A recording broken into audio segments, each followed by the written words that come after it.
Assalamualaikum warahmatullahi wabarakatuh. Perkenalkan, nama saya Sani Saputra. Hari ini saya akan mempresentasikan hasil kerja saya untuk kebutuhan UAS kelas Data Mining yang diampu oleh Ibu Insinyur Heni Yulianti MM MKOM. Nah, ada dua sebenarnya tugasnya. Yang pertama adalah tugas individu yang saya membuat sendiri. Yang kedua adalah mempresentasikan hasil dari kerja kelompok yang lalu. Nah, untuk yang pertama saya akan mempresentasikan hasil kerja saya sendiri dengan judul penerapan metode CRISP DM pada dataset akademik untuk memprediksi IPK akhir. Nah, di sini sebelumnya yang paling utama itu adalah business understanding, memahami bisnisnya atau memahami permasalahan yang akan diangkat. Di sini ada dua tujuan utamanya, yaitu yang paling utama untuk memprediksi IPK akhir mahasiswa berdasarkan data akademik sebelumnya. Nah, data akademik di sini yang dimaksud adalah dataset itu sendiri. Yang kedua, prediksi ini menjadi penting untuk mengintervensi jika nilainya kecil, maka kampus itu bisa melakukan intervensi terhadap mahasiswa tersebut sehingga akhirnya nanti diharapkan nilai akhirnya itu tidak begitu buruk. Nah, itu pentingnya data understanding. Itu business understanding-nya. Kedua, yaitu data understanding. Data understanding ini yaitu memahami data set itu sendiri. Nah, sini saya dapatkan datanya dari Kaggle. Dari Kaggle itu ada 10 atribut atau 10 kolom atau 10 variabel yang tertera di sini, dan ini benar-benar seperti ini. Dari Kaggle sudah seperti ini. Saya tidak melakukan editing atau apapun. Ini masih bentuknya bentuk mentah, bentuk CSV, bentuk raw-nya. Nah, apa nama-nama kolom atau atributnya di sini bisa dilihat sampai J. Di sini bisa keluaran, saya lakukan pengeluaran print untuk dataset infonya, sehingga ada 10 kolom atau 10 atribut. Nah, di sini bisa lihat ada nomor, identity, satu program studi, jenis kelamin, dan juga ada tahun kelulusan. Nah, selain itu ada CGPA ini adalah overall cumulative grade average-nya adalah IPK terakhir dia lulus. Nah, 1, 2, 3, 4 ini adalah IPK per tahunnya seperti apa. Nah, di sini penting saya tekankan bahwa karena dataset ini adalah dataset global internasional, maka agak sedikit berbeda dengan Indonesia karena di bagian akhir ini ada SGPA, yaitu School GPA atau nilai akhir ijazah sekolah mereka ketika mendaftar kuliah. Nah, di Indonesia kan nilai sekolah itu standar berbeda dengan kuliah. Kalau kuliah kan nilainya 4 paling tinggi. Nah, di luar negeri pun sama, kalau sekolah 4, kalau di Indonesia kan tidak. Nah, sehingga dataset ini saya lakukan untuk memprediksinya tetap menggunakan pola yang ada, menggunakan ada nilai sekolah yaitu 4,00, sehingga dia nanti menjadikan atribut yang mempengaruhi terhadap nilai akhir. Cuman ini agak sulit diterapkan di Indonesia. Bisa, teman, berarti skalanya kan sedikit berbeda karena nilai di Indonesia itu kan untuk sekolah tidak 4,00, tapi 100 kalau untuk anak sekolah. Tapi prinsipnya sama. Nah, pertama sebelum saya melakukan analisa nanti, yaitu data preparation dulu. Nah, di sini saya melakukan data preparation untuk mengecek apakah data ini bagus, apakah ada missing value di dalam kolom-kolom itu, dan kebetulan saya menggunakan Jupyter Notebook dengan bahasa pemrograman Python. Nah, di sini bisa dilihat tidak ada missing value pada kolom ini, semuanya 0. Data type-nya integer 64 bit. Jadi data ini tidak ada sama sekali, kosong. Nah, sebelumnya tadinya saya ingin menjelaskan bahwa bisa dilihat ada bahwa entry daripada jumlah dataset ini ada 3046 entries, yaitu 0 sampai 3045 nomor kolomnya atau nomor row-nya. Nah, tapi sedangkan di sini entry-nya 3046. Ini keseluruhan jumlah dataset yang saya gunakan. Next, data preparation sudah, yaitu ke modeling. Nah, modeling di sini karena saya menggunakan memprediksi, berarti saya menggunakan regresi linear yang digunakan sebagai metode utama dalam memprediksi IPK. Model ini memprediksi IPK terakhir dengan rumusnya ini, si GPA ini rumus yang saya gunakan atau model yang saya gunakan, dan ini saya menentukan X dan Y-nya, mana yang target, mana yang feature, mana yang model. Nah, teman-teman bisa lihat X sama dengan DF model feature, Y sama dengan DF model yaitu target. Sehingga di sini juga ada model, saya gunakan model linear regresi dengan X trend-trendnya sudah kelihatan, dan prediksi on test ini adalah prediction-nya, yaitu model prediksi X test. Ini adalah rumusnya atau modeling yang saya buat untuk melakukan prediksi terhadap nilai IPK terakhir. Oke, next. Nah, ini adalah evaluasi sebelum dilakukan deployment, harus dievaluasi model ini seperti apa. Nah, di sini menarik bahwa R square score-nya itu tinggi banget, 98%. Artinya apa? Artinya tingkat akurasi model ini sangat baik karena nilainya sangat tinggi, mendekati 100%, walaupun tidak mungkin 100%, tapi 0,98 atau 98% ini sangat bagus.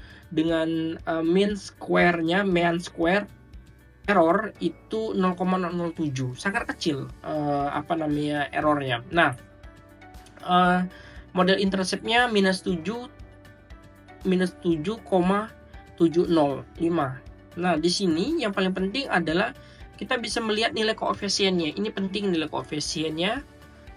Bisa dilihat bahwa tahun kelulusan dan ijazah sekolah itu nilai koefisiennya kecil. Artinya apa? Artinya ini tidak berpengaruh signifikan terhadap nilai akhir, yaitu nilai ijazah sekolah dan juga tahun kelulusan. Yang berpengaruh adalah nilai IPK tahun pertama sampai tahun keempat, ini sangat berpengaruh. Nah, sedangkan tertinggi ternyata indikatornya pengaruh terbesar itu adalah di tahun kedua. Ini menentukan nanti seperti apa nilai IPK-nya terakhirnya. Sedangkan yang lain itu cenderung stabil sama. Nah, ini saya lakukan, sempat akan saya tunjukkan di sini bahwa saya melakukan prediksinya, terbukti hubungannya itu sangat kuat. Nah, seperti ini. Ini bisa dilihat bahwa hubungan antara nilai IPK satu sama lain itu bisa di sini. Bisa di sini adalah GPA terakhir di sini ya kan, dengan tahun kedua, dan nilainya adalah 0,91. Artinya hampir di angka 1, dia berpengaruh sangat kuat. Ini sangat kuat. Tahun ketiga pun sangat kuat, tahun keempat pun sangat kuat mempengaruhi GPA. Nah, ini adalah hubungannya menggunakan heat map. Oke. Kembali ke sini, ke presentasi tadi. Ya. Selain itu, saya juga melakukan visualisasi nilai aktual prediksi dengan akurasi yang tingkat 80%. Bisa dilihat linear regresinya lurus. Artinya nilai akurasinya tinggi. Dia lurus antara nilai aktual dan nilai prediksi yang saya lakukan. Next, deployment. Nah, deployment ini saya menggunakan Streamlit, tapi lokal saja, tidak berbayar karena ini adalah tugas. Cuma bisa kalau mau langsung di deploy ya melakukan beli server atau whatever. Tapi ini saya melakukan Streamlit, nanti saya akan simulasikan bagaimana prosesnya. Nah, seperti ini nilai prediksinya. Nanti kita bisa memasukkan angka-angka dan dia akan keluar nilai prediksi IPK-nya. Oke? Langsung saja. Ini nilai ini adalah coding-codingnya yang sudah saya buat. Bisa dilihat bahwa sini ada beberapa hal persis seperti yang saya tadi ini jelaskan. Nah, hanya saja di sini ada program studi saya buat.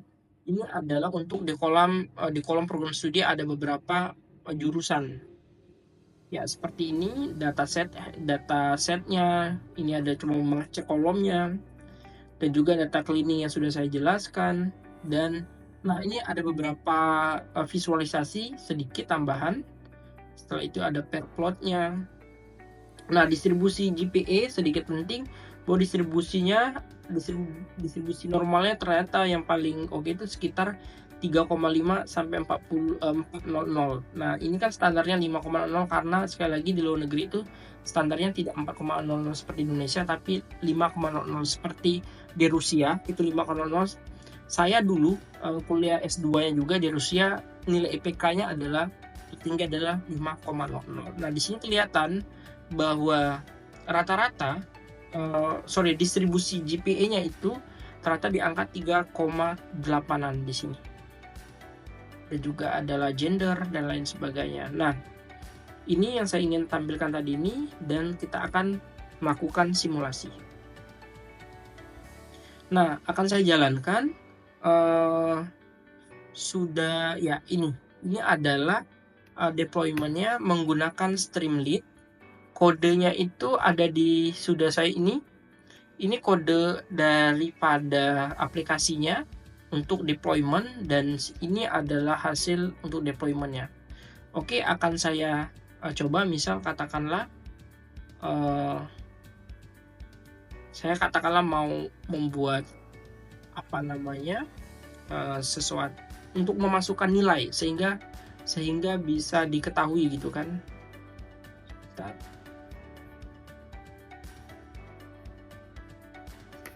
Oke. Ya, katakanlah saya membuat di sini 2024 tahun kelulusan, IPK tahun pertamanya saya buat seperti ini. Nah, IPK tahun ketiga dan IPK tahun keempat katakanlah 3,9 deh. Nilai ijazah sekolahnya katakanlah 3,45. Oke. Sekarang akan saya prediksi seperti apa GPA-nya. Yes, keluar. IPK terakhirnya adalah nanti kemungkinan besar adalah 3,67. Jika saya ganti tahun misalnya gitu. Nah, dia tidak terlalu berpengaruh karena tadi ini faktor 2 ini dia tidak terlalu kuat. Cuman jika saya ganti di tahun keduanya katakanlah 3,8, kemungkinan besarnya akan berubah. Yes.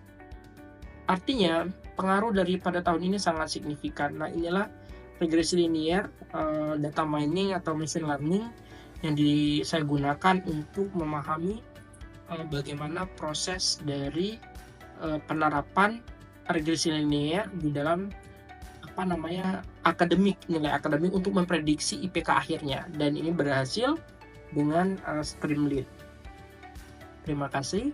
Untuk presentasi pertama ini sudah selesai. Wassalamualaikum warahmatullahi wabarakatuh. Assalamualaikum warahmatullahi wabarakatuh. Saya akan melanjutkan untuk tugas kelompok. Jadi tugas kelompok ini saat itu kami menjelaskan tentang bagaimana penerapan CRSDM pada data ekspor hasil pertambangan Indonesia ke berbagai negara tahun 2012 hingga tahun 2023. Nah, di sini ada anggota kelompoknya. Saya sendiri adalah Sandi Saputra. Di sini kami berempat. Oke. Selanjutnya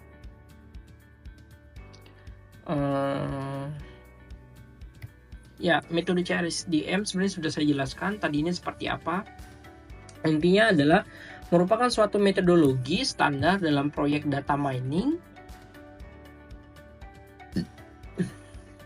Dalam suatu data mining untuk mengelola, menganalisa dan memahami secara mendalam data tersebut seperti apa dengan metodologi yang tepat, sehingga kita bisa mendapatkan wawasan dari data tersebut yang belum ada sebelumnya untuk mengetahui seperti apa. Nah, itu ada disebut dengan metode CRSIP-DM, yaitu dimulai dia memahami business understanding, data understanding, setelah data preparation, modeling, evaluation, sampai ke deployment-nya seperti apa.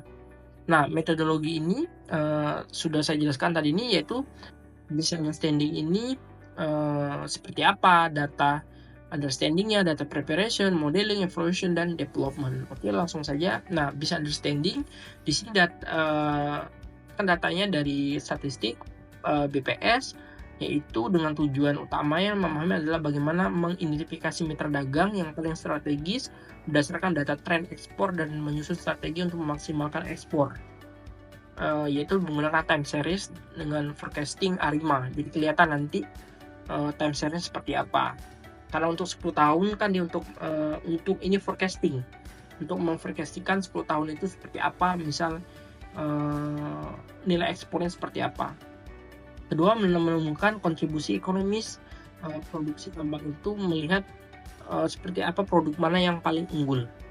Nah, data understanding dulu ini penting banget. Jadi di sini data understandingnya, karena data ini di-download dari BPS, download di BPS, kami menemukan bahwa pertama, dataset ini terdiri dari 4 komoditas, yaitu besi baja, hasil minyak, batu bara, dan juga biji tambang, ya kan. Nah, atributnya itu ada negara, tujuan ekspor, volume, nilai dalam dolar, dan juga tahun. Nah, ini kenapa tahun menjadi penting, karena kami ingin melakukan forecasting. Di sini bedanya dengan prediksi regresi linear, karena regresi linear itu lebih berfokus kepada atributnya, sedangkan perubahan atribut, perubahan nilai pada variabel atau pada atribut. Tapi jika forecasting itu dia melihatnya time series, salah satunya untuk harus ada tahunnya, dia melihat itu. Oke, nextnya adalah data preparation, yaitu prosesnya ada datanya di download, ditranspose, dan di merge normalisasi. Nah, ini data yang pertama kali itu yang saya tunjukkan karena ada 4 data. Ini adalah data pertama sekali adalah data batu bara. Pertama data batu bara.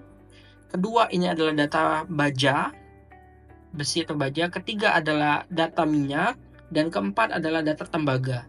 Nah, 4 data ini di merge sehingga ini adalah seperti ini dari BPS, di merge dilakukan proses cleaning di Excel.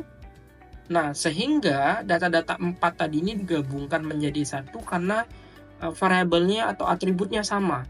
Yang berbeda hanyalah tadi nih untuk kolom untuk kolom atribut bagian batu baranya seperti apa. Nah, itu aja yang berbeda, sehingga ini bisa digabungkan menjadi 4. Nah, dari 4 menjadi satu dataset utuh. Ya, ini seperti ini prosesnya. Ada juga digabungkan, ada 2 metode. Pertama menggunakan pivot. Kami melakukan 2, baik di data miner maupun di Excel, dan hasilnya sama, bahwa kami bisa menggabungkan atau merge atau pivot dari 4 data tadi ini menjadi satu data utuh untuk siap dilakukan modeling. Nah, ini bisa dilihat bahwa atribut-atributnya sudah dibersihkan, missingnya sudah disiapkan. Nah, ini proses handling error dan error value-nya seperti ini. Jika ada missing value, dan akhirnya di nomor 4 ini bisa kelihatan ada final datasetnya seperti itu. Ada komoditas, atributnya ada komoditas, ada tahun, ada volume, ada negara, dan juga ada FOB, itu adalah nilai dalam rupiahnya seperti apa. Nextnya adalah data preparation-nya tadi ini masih data preparation, yaitu kita coba cleaning. Bisa dilihat di sini sudah terjadi tidak ada lagi sebenarnya nilai-nilai 0, dan juga sudah baik nilainya. Nilai yang nilai yang hilangnya juga tidak ada di sini. Next, modeling. Nah, modeling di sini yang kami gunakan adalah modeling ARIMA, yaitu salah satu algoritma untuk digunakan sebagai untuk prediksi, bukan prediksi, biasanya adalah forecasting, untuk melihat bagaimana nilai pada tahun atau tahun tertentu. Makanya kita menggunakan forecasting. Yang kedua adalah decision tree, yaitu adalah model prediktif berbasis pohon keputusan yang memetakan pilihan di berbagai titik cabang untuk menghasilkan prediksi dari input yang diberikan. Jadi ada 2 ini untuk pilihan modelingnya. Nah, di evaluasinya seperti ini bisa dilihat. Di situ bisa dilihat R score-nya 0,86. Artinya apa? Artinya ini model ini cukup akurasi dengan nilai 86%, sehingga ini bisa digunakan untuk suatu modeling forecasting. Nah, forecastingnya akan saya tampilkan karena modeling sudah, dievaluasinya sudah, sekarang adalah hasilnya.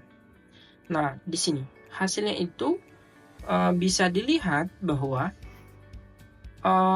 prediksinya itu keluar. Ketika kami ingin memprediksi, di sini adalah memprediksi nilai tren untuk batu bara 10 tahun yang akan datang. Bisa dilihat bahwa di sini tahun 2000, karena ini adalah data yang kami training, data inputnya, data trainingnya di sini 2012, 2016, 2020 hingga 2023. Ini adalah data trainingnya.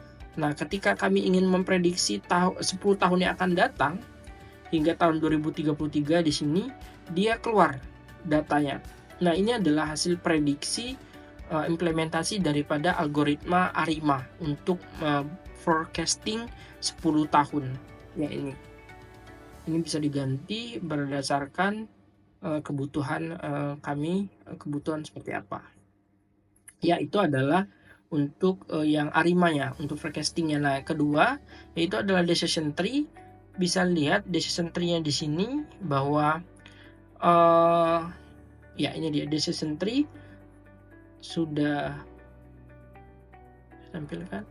Ya, decision tree di sini bisa kelihatan bahwa nilai square error-nya, sampling-nya sudah ada, bahwa ternyata hasilnya menunjukkan bahwa batu bara adalah yang paling utama atau paling bagus kontribusinya terhadap ekonomi dari Indonesia, sehingga di sini didapatkan dua hal, dan di sini pun cukup tinggi ininya R square-nya juga bagus, sehingga ini cukup akurat untuk model prediksinya. Jadi di sini adalah call, ini juga bisa dilihat bahwa ini menjadi kontribusi terbesar terhadap ekonomi di Indonesia dengan 84%, dan di sini juga dikonfirmasi di decision tree-nya. Nah, itu adalah hasil daripada kerja kelompok kami menemukan dua itu dari dataset yang ada. Nah, publikasi yang kami lakukan pertama adalah report ini dalam bentuk publikasi report, yaitu makalah. Kedua adalah Kaggle. Jadi kami buat di Kaggle. Nah, kenapa tidak deployment dalam bentuk Streamlit dan lain? Karena waktu itu ada tugas kelompok dan kami keterbatasan, masih belajar. Akhirnya ketika presentasi dikritik, diberikan evaluasi, diberikan bagaimana oleh Ibu Heni, barulah kami memahami lebih lanjut, sehingga ketika tugas kelompok tadi saya lebih paham apa yang harus saya lakukan. Begitu. Terima kasih. Wassalamualaikum warahmatullahi wabarakatuh. Kepada Ibu Heni, saya sangat berterima kasih. Kelas ini membuka pikiran saya, membuka cara pandang saya bahwa data mining itu, dulu saya agak terkecoh antara data mining dan data analis. Sekarang saya setelah mengikuti kelas ini benar-benar paham apa perbedaannya dan seperti apa, algoritma seperti apa, modeling itu seperti apa, evaluasi itu seperti apa. Yang paling penting adalah akhirnya saya bisa memahami bahwa untuk melakukan suatu data mining, misal nanti karena saya suka untuk skripsi, untuk tugas akhir, saya ada sebelumnya metode CRISP-DM. Ini saya sebelumnya belum kenal, di kelas ini saya memahami ini, sehingga saya nanti bisa menerapkan ini. Sekali lagi saya ucapkan terima kasih kepada Ibu Heni. Wassalamualaikum warahmatullahi wabarakatuh.